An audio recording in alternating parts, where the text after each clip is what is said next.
This company secretly rules the world. There are a few incredibly powerful companies out there, and you've probably heard about a couple of them.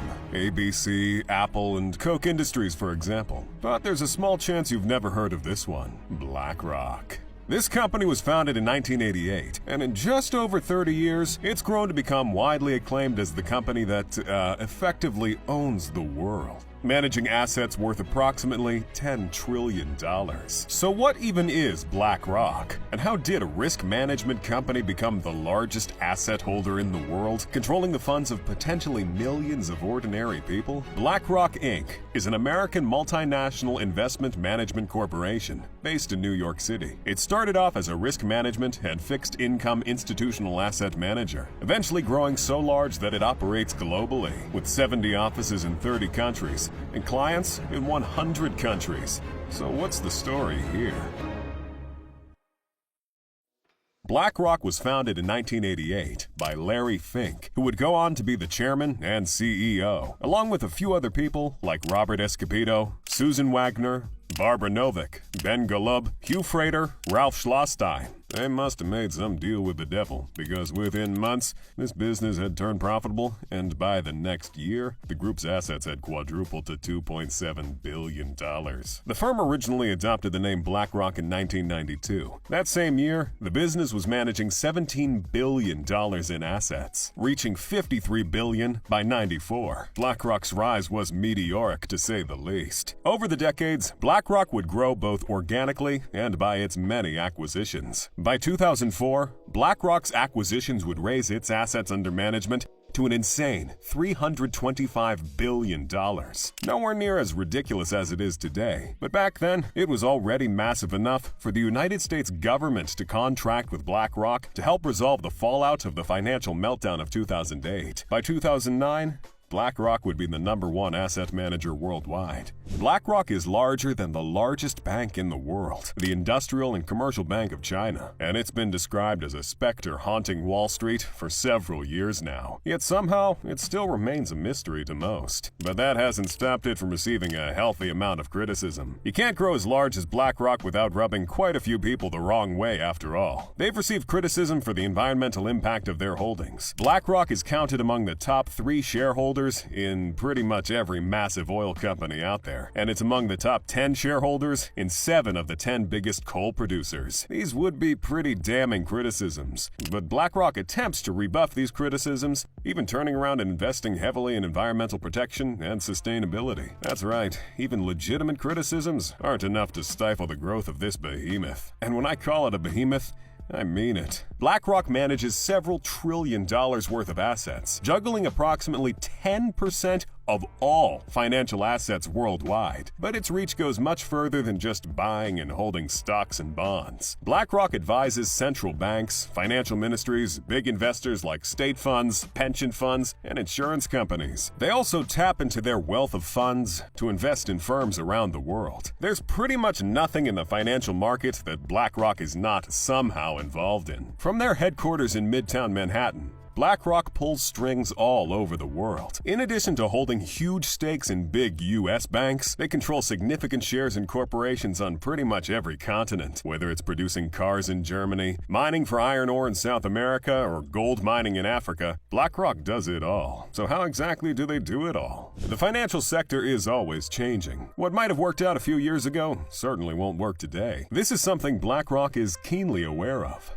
So they went ahead and developed an incredibly powerful software platform to help face these changing tides, and they named it Aladdin. Aladdin's job is to perform risk analysis for BlackRock's clients. It receives sensitive data from important institutions like banks and insurance companies and uses it to make the high-stakes risk analysis people pay BlackRock exorbitant amounts of money for. Aladdin is a network of 5,000 computers. Its job is to monitor millions of trades and analyze their clients' portfolios for 24 hours every day, going into every possible scenario and pinpointing with a terrifying amount of accuracy what might go wrong, providing some incredibly accurate levels of risk analysis. This software is so ubiquitous, it's basically become the central nervous system for some of the largest investment companies out there, and I reckon you've probably never heard of it. Aladdin doesn't just function for risk analysis, however. It provides much more for BlackRock. This software grants them access to sensitive data from important institutions like banks, pension funds, and insurance companies from around the world, basically providing them insight into the management of about $20 trillion worth of assets, on top of the gargantuan $10 trillion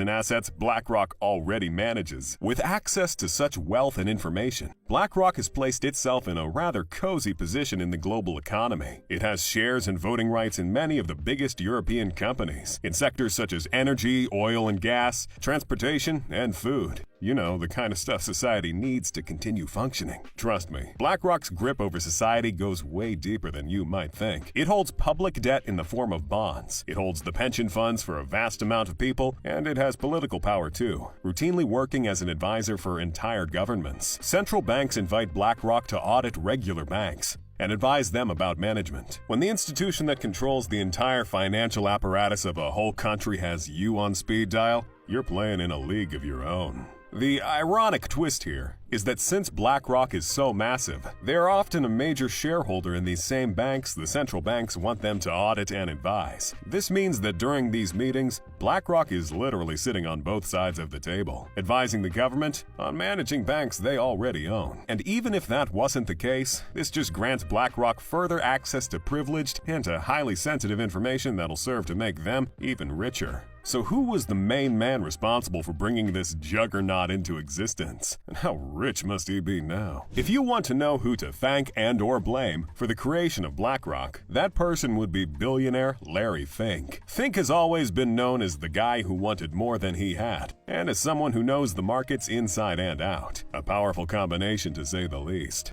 Ironically, he would only become the founder of such a powerfully wealthy company after suffering a massive $100 million loss for his employers. Fink got his start on Wall Street at age 23, where he worked on structuring and trading bonds, quickly rising up the ranks and becoming somewhat of a legend in a decade, helping develop the debt securitization market, which revolutionized how loans were handled on Wall Street, for better and for worse. Larry Fink's rise to prominence is just filled with ironic twists. Not only did he create one of the main tools that led to the economic meltdown, he was the same person the U.S. Treasury hired to clean it up. He would gain a reputation as a true investment mastermind, and by the age of 31, he became First Boston's youngest managing director in history, helping add $1 billion worth of assets to their bottom line. For all intents and purposes, Larry was a golden goose. That is, until he wasn't anymore. Larry would end up losing $100 million for his company and would turn into a toxic asset overnight. Ostracized and forced out of a company he spent 12 years making a ridiculous amount of money for. Sounds like the perfect villain origin story, doesn't it? He would eventually help found BlackRock,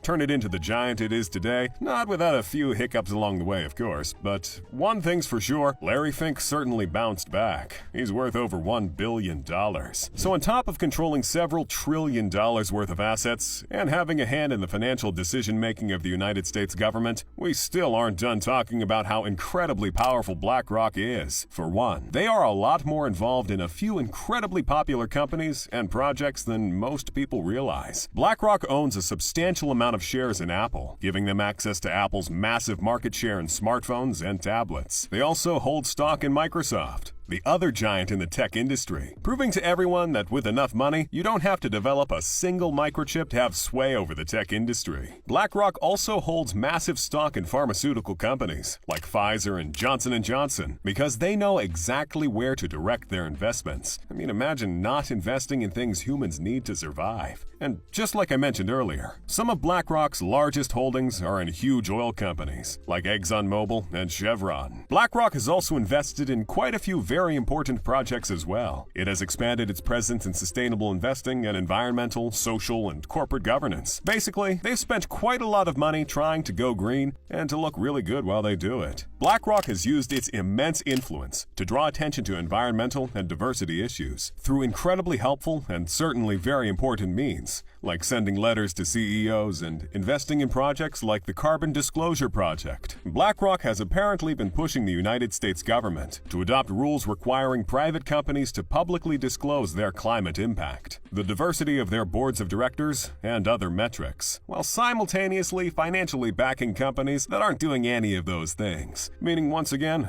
BlackRock sits at both sides of the table. But hey, they can't really help it. They're just that powerful. So did you know about the company that secretly rules the world? Do you think there's any company out there that rivals BlackRock? If you enjoyed this video, you should click on a video on the screen. It's plenty insightful as well. See you there.